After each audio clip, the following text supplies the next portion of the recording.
Hey, good morning, guys. Today is Monday, March 30th. This is day 10 of our virtual learning initiative here at North Hunterdon High School. And this video is for my AP Economics classes.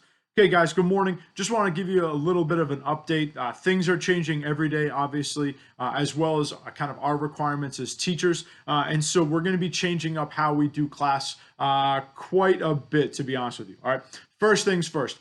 To those of you who attended the Zoom meeting experiment on Friday, thank you. I appreciate your patience. I appreciate your time. Obviously, I was trying to figure a lot out in terms of how to use the app appropriately, but I think I have a pretty good plan now, and I do plan on using Zoom from here on out, just specifically for the whiteboard feature. So for those of you who were not at class, this is what you can expect.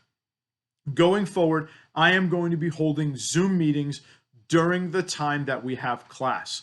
Now, I'm going to start with just the morning classes, and if you are in the afternoon and you are available, you can attend class. As more and more teachers start to Zoom, my flexibility has to change in terms of what time we meet. So I can't just do 11:30 every day anymore because I know more and more teachers are starting to Zoom with their students. So that's the first thing. Second thing is I'm going to start with the morning classes only, and then I plan on uploading the day's Zoom to YouTube. Now, I know some of you would wait until the stream was over to watch the YouTube video because you could speed it up and get through all of the dead air and pauses.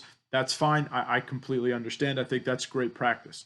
Okay, so that is kind of what we're going to do going forward. For today, our Zoom meeting for class is going to start at 11:05. Okay, it's going to be a quick Zoom. Today, we're going to kind of redo Friday's lesson a little bit, and I have it way more structured in terms of how I'm going to do it, and I'm just going to pretty much go through and we're going to talk about each problem. I have a couple additional problems, but today is going to be the final day for us to really talk about monetary policy and how it impacts each graph, and then this is what you can expect for the remainder of the week. Okay, tomorrow we will talk more in depth about each monetary policy tool, which means that we're going to look a lot at the money multiplier and figure out exactly how is money created and how is it destroyed each and every day through multiple transactions in the banking system. Wednesday, we do not have class. Wednesday's an off day. Thursday, when we meet, Thursday is going to be practicing the money multiplier as well as trying to put all of it together, right? So we're going to take monetary policy tools, we're going to take gaps, we're going to take fiscal policy tools, we're going to take the money market graph, and we're going to put it all together. And then Friday is when we are going to start with bank balance sheets.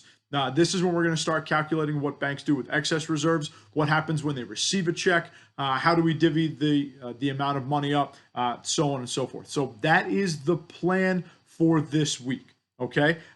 Guys, I appreciate your flexibility. Hang in there. Stay with me. We're going to make it to the AP exam, and you remember, the carrot on the stick is you have a tremendous opportunity to capitalize on this year's AP exam situation. Okay, so hang in there, stay focused, get a great score, and then this month and a half, 2 months, whatever it might be, of virtual learning your senior year of high school will have some type of monetary payout when you cash in and don't have to pay for the credits in college for these classes. Okay, see you guys today, 11:05. Have a great day. Talk to you later. Bye-bye.